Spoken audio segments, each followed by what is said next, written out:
Сәлем достар, мен Ришатова Алимара. Сіздерге қазақ әдебиеті пәнінен Қажығали Мұхамбетқалиұлының дар кезең романына фила әдісі бойынша толтырған тапсырмамды ұсынамын. Алдымен фактс, яғни дерек бөліміне романның басты қаһарманы Сырым Датұлының бейнесін ашатын дерекке төмендегі зерттеуімді ұсынамын. Туындыда Тұрманбет халық кеңесінде айтқан ұсынысы Сырым Датұлының бейнесін толық ашуға сұранып тұр. Алаштың Әлімұлы, Байұлы, Жетіру дейтін бұл үш тайпасының басын қосып, ішкі ортақ мүдделерін үйлестіріп отыратын, һәм соны әділдікпен шешетін, бұған қоса іргелес елдермен сыртқы қарым-қатынастарымызды да реттеп отыратын, құзыретті біздің билігімізден әлде қайда жоғары бір орын болу керек жарандар. Ол орындарға лайық адамдар дар кезеңге тап келіп, тығырыққа тірелген жұртымызды қияметтей бұл қиындықтан қайтсек те шығарамыз деп, жаз бойы жарғақ құлақтары жастыққа тимей, бүкіл елге сауын айтып, бәріміздің басымызды құраған Сырым билері. Сондықтан да Байбақты Сырым биді халық кеңесінің төбе биі етіп сайлауды ұсынамын. Міне, осы үзіндіден-ақ Сырым бидің төбе би дәрежесіне лайық екендігін, жауапкершілігі мол, көшбасшылық қасиетін анық айқыштаған. Генерал-губернатор барон Игельстр мен Сырым арасындағы саяси қарым-қатынастарда Сырымның тапқырлығы, батырлық тұлғасы, ұлттық қаһармандық бейнесі тарихи деректер негізінде көркем суреттеліп, елдің ішкі ынтымағы мен сыртқы саяси тәуелділіктің болашағын болжай алуын автор нанымды суреттейді. Екінші айдес пікір бөлімі.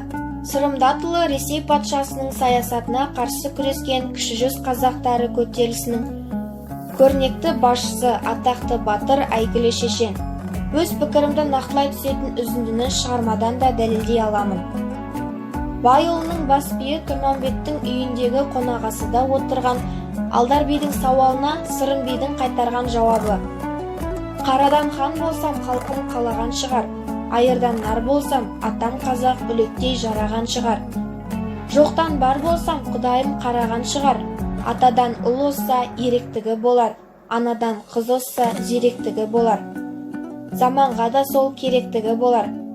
Сырым бидің қайтарған жауабы да көп ғасырлық тарихы бар қазақ халқы ұрпақтарының уақыт пен кеңістіктегі адамгершілік имандылық рухындағы мәңгілік ұстаным бағдарын танытады. Бұл үзіндіден Сырым бидің ұшқыр ойлы, сөздің парқына жететін, тілге жүйрік, әйгілі шешен екендігін аңғара аламыз.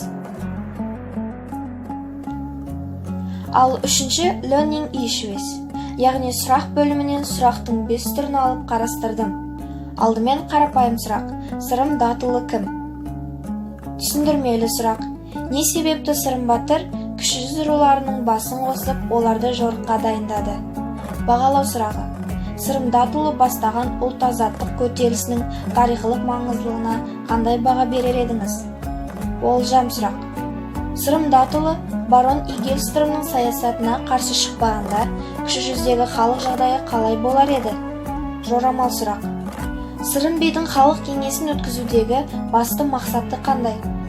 Құрметті достар, дәл осы үшінші бөлімге сіздер қандай сұрақ ұсынар едіңіз? Ендеше соңғы бөлім action plan, іс-әрекет. Сырым Датұлының белгілі тарихи кезеңдегі Ресей отаршылдығына қарсылық іс-әрекеттерін, кескін келбеті, киген киімімен, мінезімен, мінген тұлпарымен романдағы көркем шындық поэтикасының эстетикалық сипатымен өрнектелген. Қажығали Мұхамбетқалиұлының өзі таңдаған барлық ажарлау, құбылту, айшықтау түрлерін көркем тіл кестесі мен идеялық мақсатына қарай қолданған.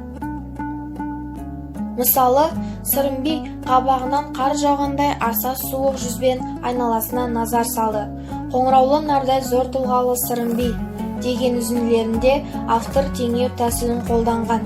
Тек теңеу арқылы емес, Сырым Датұлының образын ашу үшін байсалды, зор дауысты, ізетті, сенімді деген ерекшелеу мәніндегі эпитетті сын есімдерді де келтірген.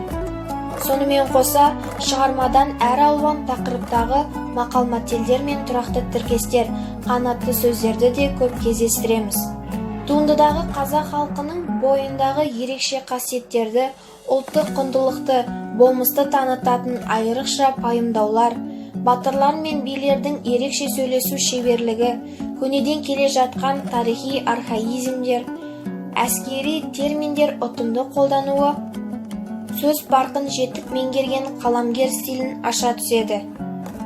Қорыта айтқанда, Қажығали Мұханбетқалиұлының «Тар кезең» тарихи романы 18-19 ғасырлардағы қазақ халқының отаршыл саясатқа қарсы талай көтеріліске шыққанын баяндайтын, қазақ халқының батыры Сырымдатұлының өмірінен сыр шертері құнды шығарма. Назар салып тыңдағандарыңызға рахмет.